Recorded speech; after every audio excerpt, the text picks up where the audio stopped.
အားလုံးမင်္ဂလာပါဈေးဝါကျွမ်းကျင်အခုတင်တဲ့ online free course လေးရနေပြန်လည်ကြိုဆိုပါရစေဒီနေ့ကဆရာတို့ပြောမယ့်အကြောင်းအရာလေးကတော့အစာအိမ်နာဖြစ်လို့ရှိရင်ပေါ့နော်တောင်းအောင်မယ့်ဈေးတွေရယ်ပြီးလို့ရှိရင်နောက်တစ်ခုကတော့ဝင်းချုပ်တာတို့ဝင်းချောတာတို့ပေါ့နော်အဲမှာအသုံးများတဲ့ဈေးတွေပေါ့နော်စာအိမ်နဲ့ပတ်သက်တဲ့အကြောင်းလေးပြောပြတော့မှာဖြစ်ပါတယ်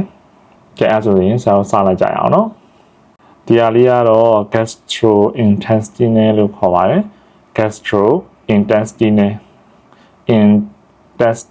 ပေါ့နော်ဒါကကျတော့ gastrointestinal disease ဆိုတာတော့ယောဂပေါ့နော်အဲ့တော့အစာရင်းနဲ့ဥလန်းကြောင်းမှာဖြစ်တတ်တဲ့ယောဂလေးတွေအပေါ်မှာမူတည်ပြီးတော့အသုံးများတဲ့ဆေးတွေအကြောင်းပြောပြတော့မှာဖြစ်ပါတယ်ပထမဆုံးအသုံးနှုန်းလေးသိရမှာတော့ gastritis ပါ gastritis ပေါ့နော်gastritis ကဘာကိုပြောရလဲဆိုတော့ what is gastritis ပေါ့နော် gastritis ကအမဲအောင်လေးနဲ့ရေးထားပြပါတယ် inflammation of the stomach နော် stomach ဆိုတာတော့အစာအိမ် inflammation ဆိုတာရောင်တာပေါ့နော်အစာအိမ်ရောင်တာကို gastritis လို့ခေါ်တယ်အစာအိမ်ရောင်တာဘယ်လိုပဲအစာအိမ်သားလေးရောက်ရောင်တာလဲဆိုလို့ရှိရင်တော့ lining လို့ခေါ်တဲ့stomach lining လို့ခေါ်တယ်ပေါ့နော်အစာအိမ်ရဲ့နံရံတွေပေါ့အတွင်းနံရံတွေရောင်တာဖြစ်ပါတယ်အဲ့ဒါကိုလည်း gastric mucosa လို့ဒါကတော့ medical terms အနေနဲ့ပြောတာပေါ့နော် gastric mucosa ဆိုတာကတော့ဒီ medical terms အနေနဲ့အစာအိမ်ရဲ့အတွင်းနံရံတွေကိုပြောတာဖြစ်ပါတယ် it can be acute ပေါ့နော် acute ဆိုတာကတော့ရုပ်တရက် sudden လို့လည်းရေးထားတယ် sudden ဆိုတာရုပ်တရက်ချက်ချင်းဖြစ်လာတဲ့ဟာမျိုးနောက်တစ်ခုကကျတော့ရုပ်တရက်မဟုတ်ဘဲနဲ့တော်တော်ကြာပြီပေါ့အစာအိမ်နာတော်တော်ကြာနေပြီဆိုရင်တော့ chronic နော် long lasting ဆိုတာတော့ရေရှည်ဖြစ်နေရပါတော့စာအိမ်နာတာချက်ချင်းလဲနာနိုင်တယ်လို့အကြာကြီးပေါ့နော်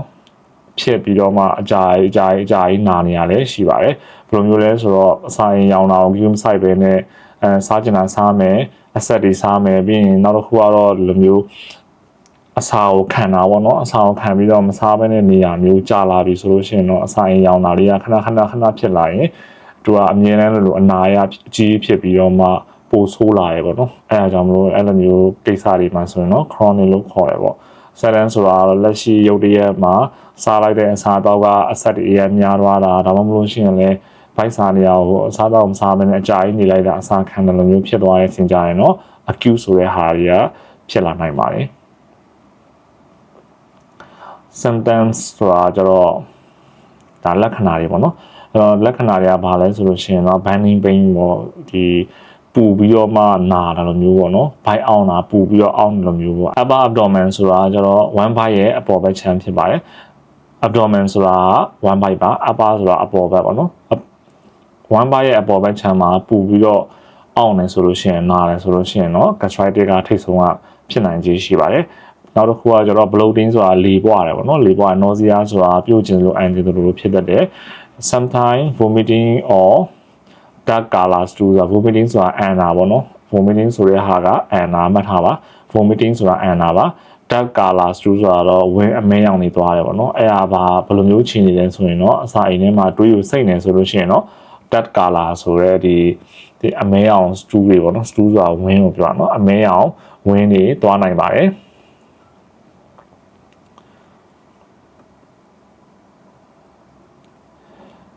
အဲ့လိုမျိုးဖြစ်လာပြီဆိုရင်တော့အသုံးများတဲ့ဆေးတွေပေါ့နော်အဲဒါကြောင့်အစာအိမ်နာအတွက်ဆေးတွေဘာဆေးတွေထားမလဲဆိုပြီးတော့စဉ်းစားမယ်ဆိုရင်တော့ပထမဆုံးထိတ်ဆုံးကတော့ antacid ပေါ့ဒီခုပြထားတဲ့ဆေးantacid ပဲနော် antacid ဆိုတာကျတော့ဒီ acid စာအိမ်ထဲမှာရှိတဲ့ acid တွေပေါ့အဲ acid တွေကအရင်များလာတာမျိုးအခြေအနေတစ်ခုကြောင့်အရင်များလာတာမျိုးဆိုလို့ရှိရင်လည်းဒီ acid တွေကြောင့်အစာအိမ်ကပိုပြီးတော့ရောင်တတ်တယ်ဒါကြောင့်မလို့ဒီအစာအိမ်ကိုရောင်တာတက်တာတော့အောင်ပေါ့နော်ဒီ acidကိုခြေဖြတ်ပြီးတဲ့ဆေးစန့်ကျင်တဲ့ဆေးကိုတောက်ရတာပေါ့နော်အဲဒါ antacid လို့ခေါ်ပါတယ်အဲ့တော့ antacid ကဘာလဲဆိုလို့ရှိရင်တော့ xylosocin ပါမယ် digin ပါမယ် creamy S ပါမယ်ပေါ့နော်ဒီဟာလေးတွေကကြက်ထားရမယ်နော်ပြီးလို့ရှိရင်နောက်တစ်ခုကတော့ဒီဟာ chewable tablet တွေဖြစ်ပါတယ် chewable ဆိုတာကျတော့ဝါလို့ရတဲ့ဆေးအပြားပေါ့နော်ဒီဘက်မှာလည်းပုံလေးပြထားတယ်ဝါလို့ရတဲ့အပြားလေးတွေပေါ့ဒီဟာလေးတွေရဲ့အရာတာကတော့ပယုတ်လိုမျိုးအရာတာမျိုးဖြစ်ပါတယ်အဲ့တော့တစ်ခါတောက်ရင်တော့နှစ်ပြား၃ချိန်လောက်ထိတော့ဝါလို့ရတယ်ပေါ့နော်ဒါမှမဟုတ်လည်းဆရာဝန်ညွှန်ကြားတဲ့အတိုင်းတောက်လို့ရပါတယ်ဒီဟာလေးတွေကတော့အိမ်ကြီးတော်တော်များမှလည်းစောင့်ထားကြရပေါ့နော်ဘိုင်းအောင်တယ်ဘိုင်းနာတယ်လေးထိုးလေးအောင်ဖြစ်ပြီဆိုရင်တော့ဒါလေးတောက်လို့ရပါတယ် နောက်ထပ်ဆေးတစ်မျိုးကကျတော့ဒီ acid တွေကို short ချပေးတာပေါ့နော် acid တွေကို short ချပေးတဲ့ဟာမျိုးပေါ့အဲ့ဒါဘယ်လိုမျိုးလဲဆိုလို့ရှိရင်တော့အရှိအဟာတော့ antacid နဲ့သူကတိတ်မတူဟိုကကျတော့ antacid ကကျတော့ထွက်ပြီးသား acid တွေကိုခြေဖြတ်ပေးတဲ့ဟာပေါ့နော်ဒီဟာကကျတော့ထွက်ပြီးသား acid တွေမဟုတ်ဘူးမထွက်ရသေးတဲ့ acid တွေပါသူကအထွက်နည်းသွားအောင်လုပ်ပေးတဲ့ဆေးမျိုးပေါ့နော်ဒီဟာလေးတွေကတော့ဆရာဝန်ညွှန်ကြားတဲ့အတိုင်းပဲတောက်တင်တာဖြစ်ပါတယ်အရှိအ antacid ကတော့ဒါပုံမှန်လူတွေလည်းတောက်နေကြတယ်ပေါ့နော်အရင်ကြီးတော့ဆိုးကျိုးတွေလည်းတိတ်မရှိသလိုသူကမြန်မြန်လေးတက်တာစေရတော့ကြောင်းမလို့ထောင်ထားတင်နေပေါ့နော်အဲ့ဒါလေးကတော့ဒီ gastric acid secretion တွေကို short ချပေးတဲ့ဟာပေါ့နော်အဲ့ဟာတွေကဗာစီးတွေလဲဆိုလို့ရှိရင်တော့ ranitidine နဲ့ထိတ်ဆုံးကပါတဲ့ဟာတော့နော် ranitidine က150 mg လာတယ် tablet လာတယ် IV လည်းရ IM လည်းရတယ်ပေါ့နော်ဒါတူထိုးစေးပလင်းလေးတွေလည်းရှိရလို့မှတ်ထားရမယ်နော်ပြီးနောက်တစ်ခါ omeprazole ကတော့20 mg လာတယ်အဲ့ဒါတော့ဈေးတောင်းလေးလာတယ်ပြီးလို့ရှိရင်ထိုးစေးလေးလာတယ်ပေါ့နော် pantoprazole ကကျတော့ဒီ20 mg လာတယ်40 mg လာတယ် tablet လာတယ် IV လေးလာတယ်ပေါ့နော် IV ဆိုတာတော့ထိုးစေးကိုပြောတာနော်rabiprazole ဆိုတဲ့ဆေးလေးကိုကြည့်အောင် rabiprazole က20 mg tablet လာတယ်နောက်တစ်ခုက esomeprazole လို့ဖတ်တယ် esomeprazole ကကျတော့20 mg tablet လာတယ်ဒီမှာလည်းပုံလေးတွေပြထားပြီးနော် omeprazole ကဒါမျိုးလေးပေါ့နော် capsule လေးလာတယ်ဆေးဘူးလေးတွေပေါ့နော်ဒီဘက်ကကျတော့ ranitidine tablet လေးဒါကကျတော့ pantocid လို့ခေါ်တာမြန်မာမှာဆိုတော့ pantocid ကတော်တော်များသိကြတဲ့အတုံးလေးများတယ်ပေါ့နော်နောက်တစ်ခုက rabiprazole ဆိုတဲ့ဆေးလေးရှိမယ်နောက်တစ်ခုက esomeprazole ဆိုတဲ့ဆေးလေးရှိမယ်နော်အဲ့တော့ဒီဟာလေးတွေကတော့အလွတ်ချက်ထားရမယ်ပြီးတော့ကိုယ်ဆိုင်မှာလည်းဒီဆေး3-4မျိုးလောက်ကတော့ဒီဆေးဆိုင်ရောက်ပြီဆိုရင်တော့ဈေး3-4မျိုးလောက်ကတော့အဆိုင်ဈေးအနေနဲ့စောင့်ထားတင်ပါတယ်ဒီပေါ်မှာရေးထားတဲ့ဟာလေးကခဏမရှင်းပြလိုက်ရအောင်ပေါ့နော်ပတ်တစ်အာစာနဲ့ gastritis ကတူတူပဲလားဆိုလို့ရှိရင်တော့တူတူပါပဲပတ်တစ်အာစာဆိုတာတော့ဒီ medical terms အနေနဲ့ဒီပတ်တစ်အာစာလို့ပြောအာစာဆိုတာအနာပေါ့နော်ပတ်တစ်ဆိုတာကျတော့ဒီအစာအိမ်နဲ့ပတ်သက်တဲ့အသုံးလုံးကိုဆိုလိုတာဖြစ်ပါတယ်အဲ့တော့ပတ်တစ်အာစာဆိုတဲ့ဟာကျတော့ဒီအစာအိမ်ထဲမှာနာတဲ့အရာမျိုးပေါ့နော်အဲ့တော့ဒီပတ်တစ်အာစာဆိုရင်ရှေ့က gastritis နဲ့တူတူပဲလားဆိုတော့ပုံမှန်အရာဆိုရင်တော့ common sense အရာဆိုရင်တော့တူတူပဲ gastritis တို့ပတ်တစ်အာစာတို့ gastric အာစာတို့အားလုံးကတူတူပဲပေါ့နော်ဒီဆေးရကျတော့တဲ့ mucosal defense ကိုအားပေးတဲ့ဟာမျိုးပေါ့ဒီမှာဆရာတို့ဒီအစာအိမ်ရဲ့နေရန်နေမှာဆိုလို့ရှိရင်ဒီ acid နဲ့ထိတွေ့ရင်ကြရင်အစာအိမ်ရဲ့နေရန်တွေကိုခန္ဓာရင်ရှိအောင်လို့ဆိုပြီးတော့အကာအကွယ်လုပ်ပေးနိုင်တဲ့ပစ္စည်းတစ်မျိုးထုတ်တယ်ပေါ့အစာအိမ်ကနေပေါ့နော်အဲ့လိုမျိုးထုတ်တဲ့ဟာနင်းနေပြီဆိုလို့ရှိရင်တော့ဒီအစာအိမ်ရဲ့နေရန်တွေကခုခံအားနည်းပြီးတော့မှဒီ acid နဲ့တွေ့ပြီးတော့အနာဖြစ်နိုင်ခြင်းအများကြီးပေါ့နော်ဒါကြောင့်မလို့ဒီအစာအိမ်ရဲ့နေရန်တွေကိုခုခံအားကောင်းအောင်လို့လုပ်ပေးတဲ့ဆေးတစ်ခုရှိပါတယ်အဲ့ဒါကျတော့ဗာလဲဆို sucralfate လို့ဖတ်တယ်ပေါ့နော် sucralfate က caplet လေလာ caplet ဆိုတော့ဆေးအတောင့်ကိုမှာပေါ့နော်အခဲပေါ့အတောင့်ကိုအခဲလေးနဲ့လာတယ်နောက်တစ်ခါကျတော့ liquid အရည်နဲ့လည်းလာတယ်နော် liquid ကတော့အသုံးများတယ်သူကအဲ့အလေးနဲ့တောက်လိုက်တယ်ဆိုရင်မြင်တက်တာပေါ့နော်ဘယ်လိုမျိုးတောက်အောင်လဲဆို take away from food ဆိုတာကျတော့အစာနဲ့ဝေးတောက်အောင်မယ်နော်အစာနဲ့ဝေးတောက်အောင်မယ်အစာနဲ့နီးသွားရင်ဘာဖြစ်လဲဆိုတော့အာနိသင်နေတော့ရပေါ့နော်အစာနဲ့နီးသွားရဆိုလို့ရှိရင်အစာတွေကကျတော့အစာအိမ်ရဲ့နေရန်မှာကတ်ထားပြီးသားဖြစ်နေပြီပေါ့နော်ကတ်နေပြီးသားဖြစ်နေပြီဆိုတော့ဒီဆေးကြီးကအစာအိမ်ရဲ့နေရန်တွေကိုခုခံအားကောင်းအောင်လို့မြင်မရောက်နိုင်တော့ဘူးအစာနဲ့ရောသွားနိုင်တာဖြစ်တဲ့အတွက်ကြောင့်မလို့ဆေးအာနိသင်ရော့သွားနိုင်တယ်ပေါ့နော်အဲကြောင့်မလို့အစာနဲ့ဝေးတောက်အောင်မယ်ဘယ်နှစ်နာရီဝေးရအောင်လဲဆိုတော့2နာရီလောက်ဝေးရမယ်ဒါမှမဟုတ်ရင်ဆရာဝန်ညွှန်ကြားတဲ့အတိုင်းတောက်အောင်မယ်နော်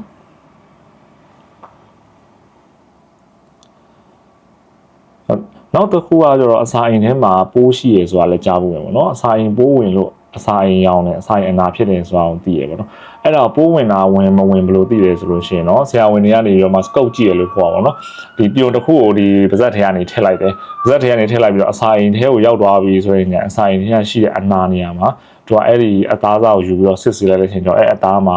ပိုးဝင်နေလို့အဖြေထွက်ပြီဆိုလို့ရှိရင်တော့ဆရာဝန်တွေကဒီ Pylokit ဆိုတဲ့ဒီအစာအိမ်ထဲမှာရှိတဲ့ပိုးကိုတက်တဲ့ antibiotic ကိုညွှန်ပေးလေးရှိပါတယ်အဲ့တော့ဒီဟာလေးကတော့ဒီတိုင်းပဲတောက်လို့တော့မရဘူးเนาะအစာအိမ်ထဲမှာပိုးရှိတယ်ဆိုတဲ့ဆရာဝန်ရဲ့ညွှန်ကြားချက်ရှိမှဒါလည်းဒီပိုးတက်စီကိုတောက်အောင်မှာဖြစ်ပါတယ်ဒီဟာလေးကတော့ Pylokit လို့ခေါ်တယ် Pylokit ကိုကိုယ့်ရဲ့ဒီဆေးဆိုင်မှာလည်းစောင့်ထားတင်ပါတယ်เนาะဒါလေးတွေကလည်းအဝယ်များပါတယ်အဲ့တော့ဘာတွေပါလဲဆိုလို့ရှိရင်เนาะ amoxicillin clarithromycin နဲ့ metronidazole အဲ့ဟာတွေပါတယ်ပေါ့ဒီဆေးဒီတောက်ဆေးတွေမှာပေါ့เนาะအဲ့တော့ ဒီ antibiotic or biologic are given by တောက်တော့ဗောနော်ဆရာဝန်အနေညွှန်ကြားပေးတဲ့ after scope reserve ဆိုတာတော့မှန်ပြောင်းကြည့်ရလို့ခေါ်ပါဗောနော်မှန်ပြောင်းကြည့်တဲ့ဟာပြီးပြီဆိုလို့ရှိရင်เนาะဒီ H pylori ဆိုတဲ့ပိုးလေးကိုတက်ဖို့အတွက်ဒီဆေးတွေကိုတောက်ရတာဖြစ်ပါတယ်အခုအားဆေးရပြောင်းသွားပြီဗောနော်ဒီက drug use in diarrhea ဖြစ်သွားရင်ဝင်းလျှောတဲ့ချိန်ကြလို့ရှိရင်တောက်ရမယ့်ဆေးတွေအကြောင်းကိုဆက်ပြောတော့မှာဖြစ်ပါတယ်ရှေ့ကပြောခဲ့တဲ့ဟာတွေကကျတော့အစာအိမ်နာတာအစာအိမ်ရောင်တာအတွက်ကိုတောက်ရတဲ့ဆေးတွေဖြစ်ပါတယ်เนาะဒီကကျတော့ဝင်းလျှောရင်တောက်ရတဲ့ဆေးကဘာလဲဆိုလို့ရှိရင်เนาะဒီမှာ list လောက်ထားပြီးရပေါ့နော်ဒါပေမဲ့ဒီဟာကိုမပြောခင် win short တယ်ဆိုတဲ့အကြောင်းအရာလေးကိုအင်္ဂလိပ်လိုရေးထားတာဖြစ်ပါတယ်ကြည့်အောင်နော် passing large amount ဆိုတာ passing ဆိုတာကျတော့ဖြတ်သွားတယ်ပေါ့နော်ဒူဝင်းသွားတယ်ကိုပြောချင်တာ large amount ဆိုတာအများကြီးသွားတယ် liquid ဆိုတာအရေ watery ဆိုတာလည်းအရေပဲပေါ့နော် liquid or watery ဆိုတာအရေ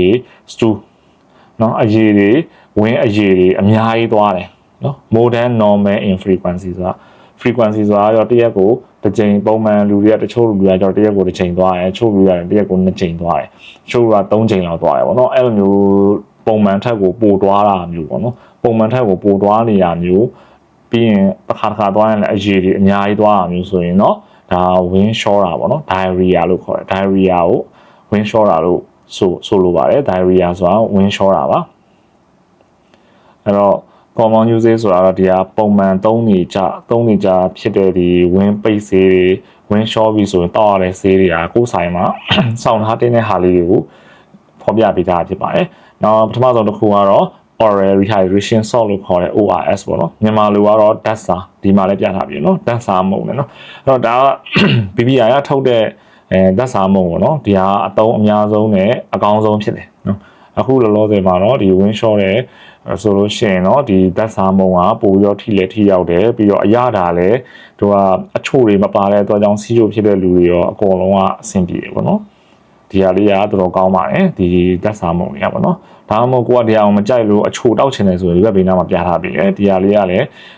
းအရတာကောင်းပြီးတော့မှပေါ့နော်ထိရောက်စွမ်းဆောင်နိုင်တယ်ပေါ့ petty tray ဆိုတဲ့ဒစိပေါ့နော် petty tray နော် petty tray ဆိုတဲ့စိတ်ဒါလည်းကိုယ်ဆိုင်မှာစောင့်ထားရမယ်ဒီဟာလည်းစောင့်ထားတယ်နော်win short တယ်ဆိုလို့ရှိရင်ဒီဓာတ်စာမုံကကျတော့ခန္ဓာကိုယ်ထဲမှာဆုံးရှုံးသွားတဲ့ရေဓာတ်တွေကိုပြန်လည်ဖြည့်ပေးတဲ့ပစ္စည်းဖြစ်တယ်ပေါ့နော်ဆေးဖြစ်တယ်ပေါ့ဒုတိယတရားကျတော့ antibiotic ဆိုတာတော့ဒီပိုးတက်ဆေးရောပိုးတက်ဆေးဆိုရင်ဒီအစားအသောက်ထဲမှာမတန့်လို့ဖြစ်တဲ့ဟာမျိုးပေါ့မတန့်လို့ win short တာမျိုးပေါ့နော်ဒီလိုမျိုးအချင်းတုပ်တွေပါဒီမှာတချို့ကရင်သားစာတွေပါဖြစ်သွားတယ်ဆိုလို့ရှိရင်တော့အဲ့ဟာလေးတောက်စားတယ်ဆိုလို့ရှိရင် win short တယ်ပေါ့နော်အဲ့လိုမျိုးဘက်တီးရီးယားကြောင့်ဖြစ်တဲ့ win short တဲ့ဟာမျိုးဆိုလို့ရှိရင်တော့ဆိုတော့ဒီ metronidazole ကိုတောက်လို့တော့ရပါတယ်ဒါကတော့အမြဲတမ်းတောက်ဖို့တော့မဟုတ်ဘူး win short တိုင်းတော့ metronidazole မတောက်အောင်လို့တော့မဆိုလို့ပေါ့နော်ဒီနောက်တတရားတစ်ခုကကျတော့ loperamide လို့ခေါ်တယ်နော် loperamide ဆိုတဲ့ဆေးလေးကဒီမှာပုံလေးပြထားတယ်ဒီလိုမျိုး daico တေးကတော့အသုံးများဆုံးပေါ့နော်မြန်မာမှာဆို daico တေးအသုံးများဆုံးဈေးလည်းတော်တော်တက်တာပါတယ်အဲ့တော့ဒီဆေးလေးကကျတော့ symptomatic treatment ပဲ win short တယ်ဆိုရင်ဒီဆေးတောက်လိုက်ဝင်ပိတ်သွားတယ်တခြားအကြောင်းကြောင့် win short တယ်ဆိုလို့ရှိရင်လည်းတောက်လိုက်ရင်တော့ဝင်ရတော့ပိတ်သွားတယ်ပေါ့နော်ဒါပေမဲ့ပိုးတွေရှိနေတယ်ဆိုရင်တော့ဒီဆေးအာနိသင်ကုန်သွားရင်ထပ်ပြီးတော့ short နိုင်တယ်ပေါ့နော်နံပါတ်၄ကကျတော့ treatment to increase the normal bacteria ဆိုတာကျတော့ဒီခန္ဓာကိုယ်ထဲမှာဒီဥလန်းချောင်းထဲမှာပေါ့နော် win short ပြီဆိုလို့ရှိရင်အရည်တွေအများကြီးသွားအရည်တွေနဲ့အတူတူခန္ဓာကိုယ်ရဲ့အကောင်းကျိုးပြုတဲ့ bacteria တွေအများကြီးပါတော့ရတယ်ပေါ့နော်အဲ့ bacteria တွေကိုပြန်ပြီးတော့ဖြည့်တင်ပေးတာမျိုးပြန်လဲများလာအောင်လို့အချိန်တစ်ခုစောင့်ရတယ်ပေါ့နော်အဲ့လိုမျိုးစောင့်လိုက်မှသာလည်းခန္ဓာကိုယ်ထဲမှာဒီပုံမှန်ဒီဥရအလုံးလုံးတာမျိုးတွေဖြစ်လာတယ်ပေါ့နော်ဒါမှမဟုတ်အချိန်မစောင့်ဘဲနဲ့ဒီလိုမျိုးပိုးတွေကိ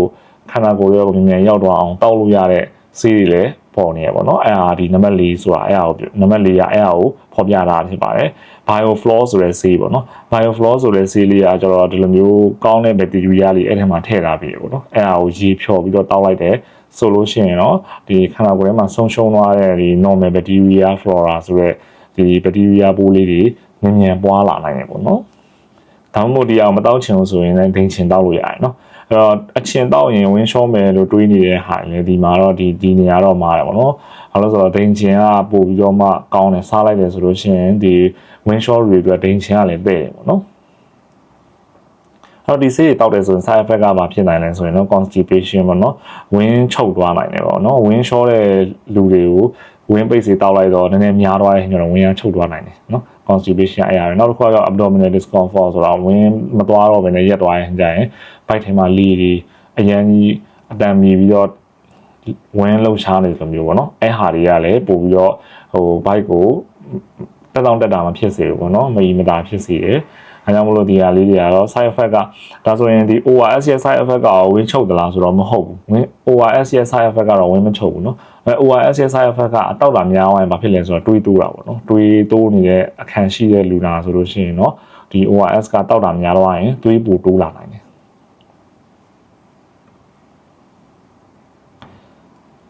ဒီအားဆိုရင်ဒါဝင်းရှော့တဲ့ဟာကိစ္စတော့ပြီးသွားပြီပေါ့နော်ဝင်းရှော့တဲ့အချိန်ကျရင်တောက်ရတဲ့ဈေးတွေဆောင်းထားတဲ့ကိစ္စတွေကတော့ပြီးသွားပြီဒီဟာကကျတော့တန်ချဈေးပေါ့နော် anti helmintic ဆိုတာတန်ချဈေးတွေကကျတော့တန်ကောင်တုတ်ကောင်ဆိုတာကြားဘူးပဲเนาะတန်ကောင်တုတ်ကောင်ဆိုတာအစာရင်ထဲမှာရှိတဲ့ဒီလိုမျိုးမြင်ရတဲ့အကောင်ကြီးတွေပေါ့နော်တီကောင်လိုမျိုးကောင်တွေနောက်တစ်ခါတုတ်ပြားကောင်ဆိုတော့အဲ့လိုမျိုးခန္ဓာကိုယ်ပြပြလေးမြော့လိုမျိုးပေါ့နော်အဲ့လိုမျိုးကောင်တွေခန္ဓာကိုယ်ရဲ့ဒီဟာတွေကဘလို့ရောက်လာလဲဆိုတော့ကိုစားလိုက်တဲ့အသားတွေနောက်တစ်ခုကကျတော့ဒီမျိုးမြေကြီးပေါ်မှာပေါ့နော်မြေကြီးတွေဒါမှမဟုတ်လို့ရှိရင်ရွှွန့်နေမှာဖက်နှက်မပါဘဲနဲ့သွားတာမျိုးဆိုလို့ရှိရင်လည်းအဲ့ဒီတန်ကောင်တုတ်ကောင်တသေးလေးတွေကဒီအသားကိုဖောက်ပြီးတော့ထဲထဲဝင်လာနိုင်တယ်ပေါ့နော်နောက်တစ်ခုကခဏပြောလို့ပဲအသားစားတာပေါ့အသားကိုကြက်အောင်မချက်ပဲနဲ့ဒီလိုမျိုးအစိမ်းဒါမှမဟုတ်လို့ရှိရင်လည်းမကြက်တကြက်တွေအဲ့လိုမျိုးတွေစားမိသွားတယ်ဆိုလို့ရှိရင်အဲ့အသားထဲမှာပါတဲ့တန်ကောင်ရဲ့ဥတွေကဒီခန္ဓာကိုယ်ရဲ့ရောက်လာပြီးတော့အကောင်ပြန်ပေါက်ပြီးတော့မှအစာအိမ်နဲ့ဥလန်းချောင်းတွေမှာသူကတွေ့ကပ်ပြီးတော့နေတာပေါ့နော်နေတဲ့ချိန်ကျတော့အဲ့ဒီစားလိုက်တဲ့ဟာတွေကအစာအာဟာရတွေကအဲ့အကောင်တွေကနေဆုပ်ယူပြီးတော့မှသူတို့ပဲကြီးထွားလာတယ်ပေါ့နော်ခန္ဓာကိုယ်ကစားတဲ့လောက်မဝလာဘူးဆိုလို့ရှိရင်တော့တန်ကောင်ရှိရဖြစ်နိုင်တယ်ဒါကြောင့်တန်ချစီကိုတောက်တင်တယ်ပေါ့နော်အဲ့တော့တန်ချဈေးလေးကကျွန်တော်ဘာရှိလဲဆိုရင်ဒီမှာဘီနာမှာပြထားတယ်ဖူကာကာပေါ့နော်ဖူကာကာဆိုတဲ့ဈေးလေးလည်းရှိတယ်ဖူကာကာကဘာပါလဲဆိုတော့မီဘန်ဒဇောပေါ့နော်မီဘန်ဒဇောက900 mg ပါတယ်ပေါ့ဒီထဲမှာအဲ့တော့ဒီရာဆိုရင်တစ်လုံးပဲတောက်ရပြီပေါ့နော်ဒီအဗန်ဒဇောကကျွန်တော်ဒီအောက်ကပြထားတဲ့ဟာတကတ်ကိုတစ်လုံးပဲပါတယ်ဒီထဲမှာပေါ့နော်တကတ်ကိုတစ်လုံးပဲပါတယ်အဲ့တော့Evanazole နဲ့ Mebendazole နဲ့မှတ်ထားရမယ်နော် Evanazole ကကျတော့တရက်ကိုတစ်လုံးတစ်ညတစ်လုံးပေါ့ 1HS ဆိုတာညကိုပြောတာနော် 1HS ဆိုတာညကိုပြောတာနော်အဲ့တော့ဒါမမှတ်မိတော့ဘူးဆိုရင်ဟိုအရှိဆုံးမှာ lesson တစ်ခုမှာပေါ့နော်အဲ့ဒီ abbreviation နဲ့ပတ်သက်ပြီးတော့မှပြောထားရှိပါတယ်အဲ့မှာသွားပြီးတော့မှပြန်ကြည့်လို့ရတယ်နော်အဲ့ 1HS ဆိုတာကျတော့ညမှာတောင်းရတာကိုပြောတာပါတစ်ညတစ်လုံး for 3 day 3ရက်တောင်းရမယ်ပေါ့နော်အဲ့တော့ကိုဝင်ဆောင်များမတော့ရအောင်နော်ကိုဝင်ဆောင်နေမှာမတည့်ဘူး။ဒါမိဘန်တစောကကျတော့ 1HS for 1 day တရက်ကိုတစ်လုံးပဲတောက်အောင်မယ်။တစ်ညောက်တစ်လုံးပဲတောက်အောင်မယ်။တစ်ရက်ဆိုရပြီပေါ့နော်။ဒါကိုဝင်ဆောင်နေမှာတောက်လို့ရတယ်ပေါ့နော်။အဲ့တော့ by app ပြီးလို့ပါလို့ဆိုလို့ရှိရင်လည်းကိုဝင်ဆောင်နေတို့ညကိုဒီတာဖော်ဆရာမတွေကပဲဖြစ်ဖြစ်နောက်တစ်ခါဆရာဝန်တွေကပဲဖြစ်ကြည့်ပြီးဆိုရင်တော့ဒီတန်ချစီကိုပေးရပေါ့နော်။မိဘန်တစောဘာလို့လဲဆိုတော့တန်ကောင်ကလည်းဒီဘိုက်ထဲမှာရှိတဲ့ဒီကလေးတွေကိုတွားပြီးတော့ဒုက္ခပေးနိုင်တယ်။ဒါကြောင့်မလို့ဒီတန်ချစီကတော့ကိုဝင်ဆောင်နေမှာတောက်လို့ရတယ်ပေါ့နော်။တန်ချစီအားလုံးကတော့အသက်2နှစ်အောက်မှာဆိုရင်တော့တန်ချစီလုံးဝမပေးဘူးနော်။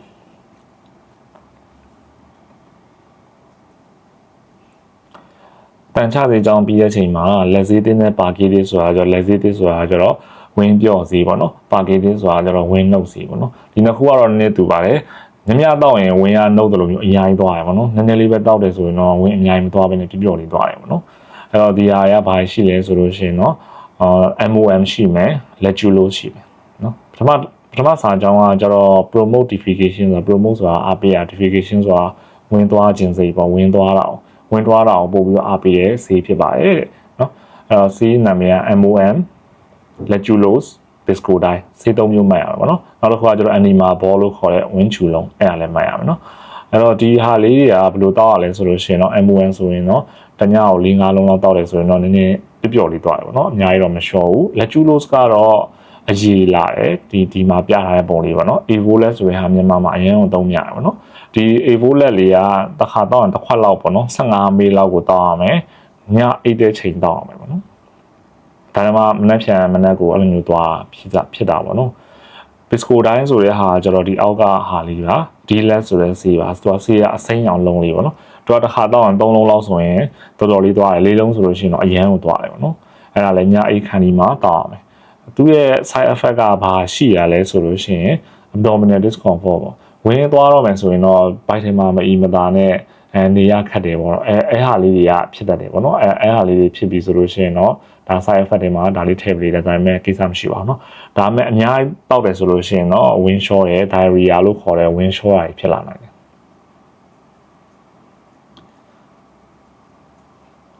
anti-flatulence ဆိုတာကျတော့ဒီလေထိုးလေအောင်တာကိုတက်တာလေထိုးလေအောင်တာကိုတက်ဆန့်ကျင်တာပေါ့နော် anti ဆိုတာဆန့်ကျင်တာဒါဆိုရင်လေထိုးလေအောင်တာကိုတက်တာစီတဲ့ဆေးလို့ပဲပြောလို့ရမှာပေါ့နော် anti-flatulence အဲ့တော့ဒီမှာပြထားတဲ့ဆေးကတော့ simidicone ဆိုတဲ့နာမည်နဲ့ပဲပြောရမှာတခြားဆေးရော anti-flatulence ရှိလားဆိုတော့ရှိရယ်နော်ဒါလည်းအသုံးအများဆုံးကတော့ simidicone ပဲနော်ပြီးတော့ဝါလို့ရတယ်80 mg 125 mg လာတယ်တဲ့နောက်တစ်ခုအရည်လဲလာတယ်ကလေးတွေအတွက်ဆိုအရည်လဲလာကလေးတွေမှာလည်းလေထိုးလေးအောင်တာဒါအဖြစ်များတယ်ပေါ့နော်ဒါဆိုရင်ဒီကလေးတွေအတွက်ဆေးအရည်လဲလာပါတယ်လေထိုးလေးအောင်တာကိုတက်တာတဲ့ဆေးဖြစ်တယ်နော်ဒီမှာပုံလေးပြထားပြီနော် anti immediate ဆိုတာကျတော့ပြောက်စီပါ immediate ဆိုတာတော့နာကိုပြောချင်တာပေါ့နော်နောက်တစ်ခုကကျတော့ vomiting ဆိုတာလည်းနာပဲအဲ့တော့မှတ်ထားမယ် vomiting ကနာ vomit ဆိုတာလည်းနာ vomiting ဆိုတာနာပေါ့နော် immediate ဆိုတာလည်းနာကိုပဲပြောတာပါဒါကတော့ဒီ medical terms အနေနဲ့ပြောတဲ့ဟာပေါ့နော် vomiting ကတော့ဒါအရက်ခေါ်ပုံမှန်အင်္ဂလိပ်စကားမျိုးပေါ့နော် vomiting ဆိုတာနာကိုပြောအဲ့တော့ဒီဟာလေးကဘာဆေးလဲဆိုရင်အတန်ထွက်က metoclopramide metoclopramide 10 mg လာမယ် tablet လာမယ် injection လာမယ်ပေါ့နော်နာအတွက်ပေးရတဲ့ဆေးဖြစ်ပါတယ်ဒီတိုင်းကိုတောက်လို့မရပါဘူးဆရာဝန်ညွှန်ကြားတဲ့အတိုင်းတောက်ရမယ်ဘာကြောင့်နာလဲဘလို့နာလဲပေါ့နော်ဆိုရင်ဒီဟာရဲ့ကတော့ရည်ရွယ်ချက်ကတော့ symptomatic treatment နဲ့နော်တကယ်ဘာကြောင့်ဖြစ်တာလဲယောဂပေါ့နော်တုပ်ကွေးကြောင့်နာဒါမှမဟုတ်လို့ရှိရင်တခြားကိစ္စတွေကြောင့်နာလားအစာအိမ်ထဲမှာတခုခုဖြစ်တာကြောင့်မလို့နာလားဥပိတ်လို့နာလားဆိုတဲ့အများကြီးအချက်လက်တွေအများကြီးရှိရနော်အဲအပေါ်မှာမူတည်ပြီးတော့မှဒီအောက်ခံရှိတဲ့ယောဂမျိုးကိုကုလိုက်မှဒါလေနာတက်တာတော့မှဖြစ်တယ်ပေါ့နော်အဲ့တော့ဒီဟာကတော့ symptomatic treatment ဆိုတော့နာခဏလက္ခဏာအရာတက်တာတဲ့ဆေးပဲဖြစ်တယ်ပေါ့နော်ဒီဆေးကလည်းနာတက်တာတဲ့ဆေးဖြစ်ပါတယ်ဒါကတော့ domperidone မှာအသုံးများတာဖြစ်တဲ့အတွက်ကြောင့်မလို့ထည့်ပေးထားရနော် domperidone tablet လည်းလာရ syrup လည်းလာရဒီအောက်ကဟာတွေအားလုံးကတော့ရှိရတယ်တူတူပဲနော်vomiting မှာဆိုရင်ဒီလိုနဲ့ဆိုလို့ရှိရင်ပြောက်စီအနေနဲ့တောက်ပေးလို့ရတဲ့ဟာကတော့ဒီ domperidone နဲ့ဒီ metoclopramide ပဲဆေးဆိုင်တွေမှာအထားများဖြစ်ပါတယ်Okay နောက်ထပ် lesson တစ်ခုကတော့ဒီ respiration နဲ့ပတ်သက်တဲ့ respiratory disease တွေပေါ့နော်ဒီအသက်ရှူလမ်းကြောင်းနဲ့အဆုတ်နဲ့ပတ်သက်တဲ့ယောဂတွေမှာတောက်များတဲ့အသုံးများတဲ့ဆေးတွေကိုယ်ဆိုင်မှာထားမယ့်ဆေးတွေအကြောင်းကိုပြပြတော့မှာဖြစ်ပါတယ်ဒါကြောင့်မလို့နောက်ထပ် lesson တစ်ခုမှာပြန်တွေ့ကြပါတော့နော်